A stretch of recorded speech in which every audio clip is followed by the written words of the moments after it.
کہ جرم کا خاتمہ جو ہے یہ ہے سخت سزا سے، ایک آدمی کو سزا دی جائے اور 1000 کو جو ہے کہ ہوش ٹھکانے آ جائے کہ اگر میں نے یہ کام کیا تو یہی میرا بھی معاملہ ہوگا۔ یہی اصل میں سعودی عرب کے معاملے میں پوری دنیا میں مانا جاتا تھا کہ وہاں جرم نہیں ہے، حالانکہ یہ آل سعود کے آنے سے پہلے وہاں بے تحاشا جرم تھا، لوٹ مار غارت گری، حاجیوں کو لوٹتے تھے، حاجیوں کو قتل کرتے تھے، یہ سارا کچھ ہوتا تھا۔ ایک زمانے میں مجھے یاد ہے جب میرے دادا گئے تھے حج کے لیے، اسے سمجھا جاتا تھا کہ جو جا رہا ہے اب گویا کہ وہ اس کی زندگی کا خاتمہ ہے، اب وہ اگر آ گیا تو وہ بونس ہے ایک طریقے سے کہ وہ آ جائے گا دوبارہ تو ایک نئی زندگی مل جائے گی۔ لیکن وہاں قتل و غارت، وہاں کے مصائب، وہاں کی سختیاں جھیلنا، پھر عام طور پر بڑی عمر میں لوگ حج کرتے تھے، یہ تو آج کل ہوا ہے نا کہ نوجوان جو ہیں وہ بھی حج کرتے ہیں، لیکن یہ کہ عام طور پر ہمارے معاشرے میں تو سارے کار دنیاوی جتنے بھی ہیں ختم کر کے پھر آدمی جو ہے سمجھتا تھا کہ اب میں حج کراؤں۔ بہرحال وہاں پر بھی جرم بہت تھا، بہت سخت تھا،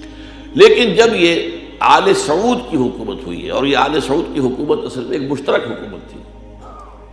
شیخ محمد ابن عبد الوہاب یہ آل شیخ کہلاتے ہیں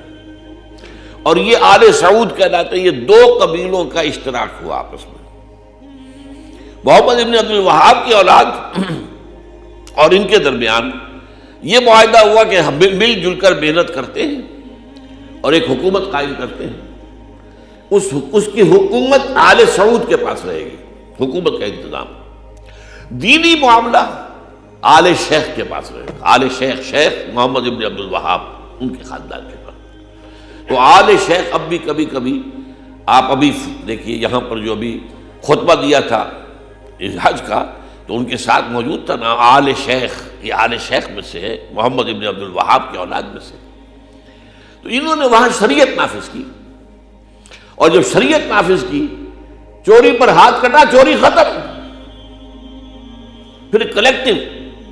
کسی ایک علاقے کے اندر کوئی قافلہ لوٹا گیا ہے، اس علاقے کے لوگوں کو جمع کر لیا گیا، سب کو سزا ملے گی ورنہ مجرموں کو حاضر کر دو، اور مجرم حاضر کر دیے جاتے تھے۔ یہ کام جو ہے اسی طریقے سے قتل کیا ہے تو قتل کی سزا قتل، جواب ملے گا، کیفر کردار تک پہنچائیں گے۔ اور آپ کو معلوم ہے کہ عین نماز جمعہ کے بعد ریاض کی بڑی مسجد جو ہے اس کے باہر میدان ہے، اور وہاں پر جس کا قتل کرنا ہوتا ہے وہاں نماز جمعہ کے بعد ہجوم کے اندر وہ جو ہے جلاد اس کا گردن اڑاتا ہے، مارتا ہے گردن اس کے سب کے سامنے، تاکہ دہشت پیدا ہو، جرم سے انسان جو ہے بھاگے۔ تو وہاں در حقیقت جرم کا خاتمہ اسی سے ہوا تھا، ڈیٹرنٹ ہے اصل میں یہ۔ اس حوالے سے باقی کوئی اور ذریعہ جرم کے ختم کرنے کا موجود نہیں۔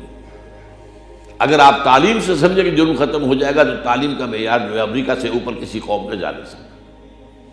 مہذب کہنے کو تو آج دنیا کے اندر مہذب ترین قوم ہوا ہے، لیکن جرم بدترین جرم موجود ہے۔